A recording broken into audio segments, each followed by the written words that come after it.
नमस्ते, मैं डॉक्टर राधा माहली, घंटी आधारित शिक्षिका, अर्थशास्त्र विभाग, जेएलएन कॉलेज चक्रधरपुर, कोल्हान विश्वविद्यालय से। आज का ये video UG semester 3 economics honours के विद्यार्थियों के लिए है। पब्लिक फाइनेंस पेपर से रिलेटेड है। आज के इस वीडियो में हम लोग अलग अलग प्रकार के वस्तुओं के बारे में बात करेंगे।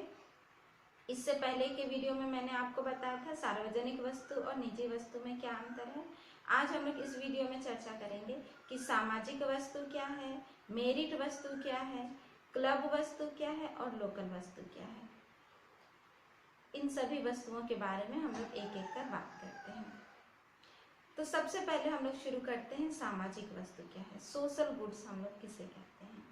देखिए, लोक वस्तु यानी कि सार्वजनिक वस्तु जो पब्लिक गुड्स होता है उसे हम लोग आगे चल के दो भागों में हम लोग बांट सकते हैं। एक हो जाएगा सामाजिक वस्तु और दूसरा हो जाएगा मेरिट वस्तु। ये अलग अलग चीज नहीं है। जो हमारा सार्वजनिक वस्तु है, लोक वस्तु है, मैं अभी बताई जो लोक वस्तु है, इसी को ही हम लोग फिर से आगे चल के दो ग्रुप में, दो भागों में बांट देंगे। एक बन जाएगा सामाजिक वस्तु और दूसरा बन जाएगा मेरिट वस्तु। अब इन दोनों में हम लोग अंतर कैसे करें। सामाजिक वस्तु वही है जो समाज के सभी लोगों को उपलब्ध होता है। यहाँ एक चीज ध्यान देने वाली बात यह है कि सामाजिक वस्तु का जो उत्पादन होता है वो लोगों के अधिमान के आधार पर होता है।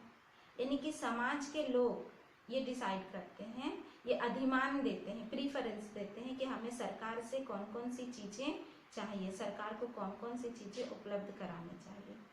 तो समाज के अधिमान के आधार पर, समाज के प्रेफरेंस के आधार पर सरकार जिन वस्तुओं को उपलब्ध कराती है वो सामाजिक वस्तुएं कहलाती है। तो सामाजिक वस्तु में हम लोग देख रहे हैं कि समाज जो है वो डिमांड करता है, प्रीफरेंस देता है और सरकार उसको अवेलेबल कराती है। मेरिट वस्तु क्या है? मेरिट वस्तु भी पब्लिक गुड्स ही है, सरकार ही इसे भी दे रही है।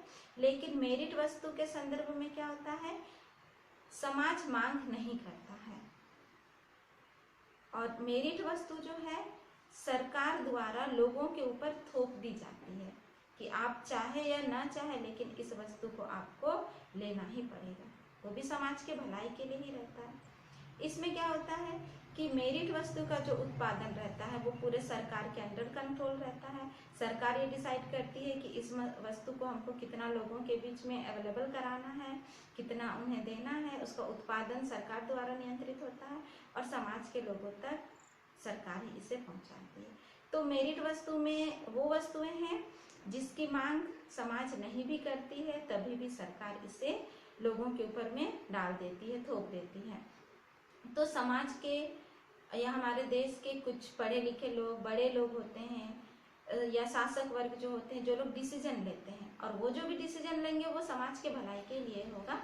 तो वो लोग डिसीजन लेते हैं और उस वस्तु का उत्पादन करके लोगों तक वो वस्तुएं पहुंचाई जाती है। तो वो हो जाती है मेरिट वस्तुएं हो जाती है। समाज नहीं भी चाहेगा तभी भी उसे दिया जाता है। जैसे हम लोग ले सकते हैं, उदाहरण के तौर पर समझ सकते हैं कि सरकार जो भी सुविधाएं देती है, जैसे हेल्थ से रिलेटेड जो भी सुविधाएं होती हैं और जो भी मेडिसिन, दवाएं वगैरह होती है, वो पब्लिक गुड से सरकार लोगों को अवेलेबल करा रही है।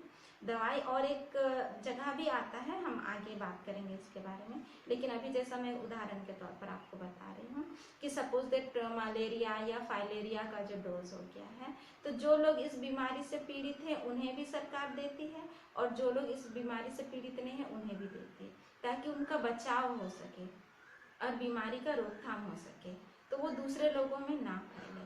तो इस तरह से हम लोग और भी वस्तुओं को ले सकते हैं। तो मेरिट वस्तुएं भी सरकारें उपलब्ध करा रही है, लेकिन सरकार जो हमें दे रही है, यहाँ एक बात ये ध्यान रखना है कि समाज के ऊपर सरकार उसको थोप देती है और समाज को उसका इस्तेमाल करना ही पड़ता है। तो यहाँ हम लोग ये देख रहे हैं कि जैसे मेरिट वस्तु जो होती है, तो मेरिट वस्तु में दो गुण रहेगा। एक रहेगा कि वो प्रतिद्वंदी हो सकती है, लेकिन दूसरा रहेगा कि उसमें वर्जन संभव नहीं होता है, उसको भी पे नहीं करना पड़ता है, बिना पे किए ही वो मिल जाएगा, सरकार उसको उपलब्ध करा देती है। लेकिन थोड़ी बहुत उसके लिए प्रतियोगिता करनी पड़ती है, उसमें प्रतिद्वंदिता का गुण होता है। तो ऐसा वस्तु जिसमें प्रतिद्वंदिता का गुण होता है लेकिन जिसमें वर्जन अप्लाई नहीं होता है, हम लोग उसे मेरिट वस्तु कह सकते हैं। जैसे यहाँ पर हम लोग उदाहरण देखेंगे कि मेरिट वस्तु वह वस्तु है जिसका प्रावधान उस समय किया जाना चाहिए जब लोग उसकी मांग नहीं भी करते हैं। जरूरी नहीं है कि लोग मांग करेंगे तभी ही दो, मांग नहीं भी करते हैं तब भी सरकार इस वस्तु को उपलब्ध करा देती है, तो ये हो गया आपका मेरिट वस्तु। तो इस प्रकार हम लोगों ने जो लोक वस्तु है, जो सार्वजनिक वस्तु है, उसको हम लोगों ने दो भागों में बांट दिया। एक है सामाजिक वस्तु सोशल गुड्स और दूसरा हो गया आपका मेरिट गुड्स, ये हो गया। अब हम लोग यहाँ पर ये भी देखेंगे कि कभी कभी कुछ मिश्रित स्थितियाँ उत्पन्न हो जाती है और कुछ चीज़ें जो रहती है वो सार्वजनिक वस्तु और निजी वस्तु के बॉर्डर पर भी आ जाती है, जिसमें खासकर मेरिट वस्तुएं आ जाती है। जैसे शिक्षा हुआ, स्वास्थ्य हुआ, ये सारी मेरिट वस्तुएं होती है। तो कुछ बॉर्डर लाइन जैसे आप देखिएगा, स्वास्थ्य से संबंधित भी आप देखिएगा कि गवर्नमेंट हॉस्पिटल्स हैं, इसके अतिरिक्त भी प्राइवेट हॉस्पिटल्स आते हैं। ऐसे ही स्कूल के मामले में भी आप देखिएगा कि गवर्नमेंट स्कूल्स हैं, फिर प्राइवेट स्कूल्स हैं।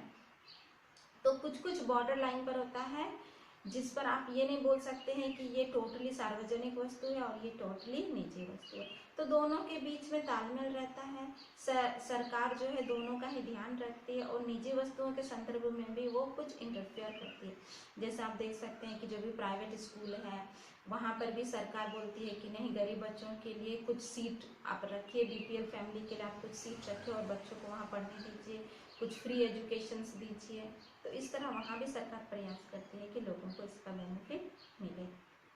तो हम लोग यहाँ पर ये देख रहे हैं कि जो भी सार्वजनिक वस्तु है उसे हम लोगों ने दो भागों में बांट के उसके बारे में बात की, एक सामाजिक वस्तु के रूप में और दूसरा मेरिट वस्तु के रूप में। आगे हम लोग देखेंगे कि क्लब वस्तु क्या होता है। क्लब वस्तु जो होता है, जैसे इसके नाम से ही आपको पता चल रहा है कि इसमें किसी वस्तु का उपभोग के लिए कुछ क्लब बने होते हैं और उस क्लब के जो सदस्य रहते हैं उनमें आपसी प्रतिद्वंदिता नहीं रहती है, लेकिन उस क्लब के बाहर वाले लोगों के साथ में उन्हें प्रतिद्वंदिता करनी पड़ सकती है। अब जैसे यहाँ हम लोग देखेंगे कि अपवर्जन जो है वो कुछ हद तक लागू होता है इसमें और कुछ हद तक लागू नहीं होता है। जैसे क्लब के जो सदस्य हैं वो लोग कुछ चंदा कलेक्शन जमा करते हैं और उस क्लब को चलाते हैं।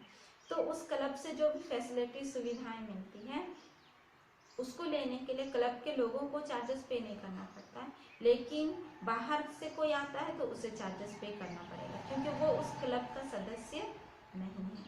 अगर बाहर का कोई व्यक्ति उस क्लब में वो आना चाहेगा तो उसे कीमत देनी पड़ेगी, उसे भुगतान करना पड़ेगा, तभी जाके उस क्लब की वस्तु का वो उपयोग कर सकता है। जैसे हम लोग यहाँ पर उदाहरण के तौर पर हम लोग ले सकते हैं कि मान लीजिए कि कोई क्रिकेट प्रैक्टिस करने का एक स्टेडियम है, एक क्लब द्वारा वो बनाया गया है। तो क्लब के सभी सदस्य लोग कुछ अंश उसमें अपना डोनेशन देते हैं और उस स्टेडियम को चला रहे हैं। तो उस क्लब के जितने भी सदस्य हैं वो लोग जब उस क्रिकेट स्टेडियम को यूज़ कर रहे हैं, उस मैदान को यूज़ कर रहे हैं, स्टेडियम ना कह के हम मैदान बोल सकते हैं, उस मैदान को यूज़ कर रहे हैं, तो उन्हें किसी भी प्रकार का पैसा नहीं देना पड़ेगा और उन्हें आपस में प्रतियोगिता नहीं करनी पड़ेगी, प्रतिद्वंदिता नहीं करनी पड़ेगी। लेकिन अगर उस क्लब से बाहर का कोई व्यक्ति आके उस मैदान का इस्तेमाल करना चाहेगा तो वो क्लब उनसे पैसा चार्जेस ले सकता है, उनसे भुगतान प्राप्त कर सकता है और उसके बदले में उसे सुविधा दे सकती है। लेकिन इसमें एक बात है कि अगर क्लब वस्तु के संदर्भ में क्लब में कम लोग होते हैं तो उसमें लाभ का बंटवारा नहीं होता है, सबको बराबर लाभ मिल जाता है। लेकिन अगर ज़्यादा भीड़ जमा हो जाती है, उस क्लब में ज़्यादा लोग आ जाते हैं, तो उस संदर्भ में हो सकता है कि उनके लाभ का बंटवारा हो, उन्हें लाभ थोड़ा सा कम मिले, तो ऐसा सिचुएशन क्रिएट हो सकता है। नेक्स्ट हम लोग आगे बात करते हैं लोकल गुड्स के बारे में, स्थानीय वस्तुओं के बारे में। तो ये स्थानीय वस्तुएं क्या होती है? स्थानीय वस्तुएं जो होती है ये एक भौगोलिक क्षेत्र के अंतर्गत होती है, यानी कि इसका जो भौगोलिक एरिया जो रहता है, ज्योग्राफिकल एरिया जो रहता है, ये इसका एक लोकेशन डिसाइड कर देता है, एक बाउंड्री लाइन डिसाइड कर देता है जिसके अंदर में ये अवेलेबल रहता है और इसके बाहर वो अवेलेबल नहीं रहता है। अगर बाहर के कोई लोगों को इस वस्तु का उपभोग करना है तो उसे इस एरिया में आना पड़ेगा और उसके लिए उसको जर्नी करना पड़ेगा। फॉर एग्जाम्पल के तौर पर हम लोग ले सकते हैं कि मान लीजिए कि जैसा कोई सिग्नल का नेटवर्क है या कोई टीवी चैनल का नेटवर्क है, एक खास एरिया तक इसकी फ्रीक्वेंसी दी गई है, तो उस खास एरिया के लोगों को तो वो मिल जा रहा है, लेकिन उस खास एरिया से बाहर का कोई व्यक्ति अगर उस चैनल को देखना चाहेगा, उस टेलीविज़न में जो चैनल आता है उसको वो देखना चाहेगा, तो उस एरिया के अंदर उसको आना पड़ेगा और इसके लिए उसे यात्रा करना पड़ेगा, उसे यात्रा पर व्यय करना पड़ेगा, खर्च करना पड़ेगा। तो एक तो आके वो टेलीविज़न यहाँ देखेगा तो उसे लाभ प्राप्त होगा, लेकिन इस लाभ को प्राप्त करने के लिए उसे जर्नी करके, उसे ट्रेवल करके उसके आना पड़ेगा, खर्च करके आना पड़ेगा। तो हो सकता है कि लाभ से ज़्यादा उसे खर्च करना पड़े। तो उस समय ये डिपेंड करेगा कि दूसरा व्यक्ति ट्रेवल करके या किसी साधन के द्वारा वो इस एरिया तक आए और तब इसका लाभ प्राप्त करे। और अगर वो इस एरिया में नहीं रहता है, बाहर रहता है, तो उसको इस एरिया में जो बेनिफिट दी जा रही है उसका लाभ उसे नहीं मिलेगा।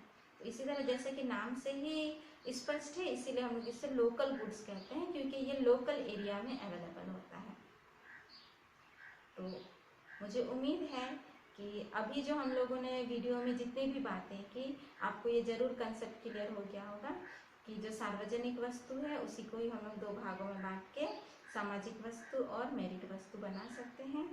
और आगे जैसा हम लोग बात की यहाँ पर क्लब वस्तु के बारे में और स्थानीय वस्तु के बारे में, सार्वजनिक वस्तु और निजी वस्तु के बारे में मैं यहाँ नहीं बता रही क्योंकि मैं अपने पहले की वीडियो में से बता चुकी हूँ।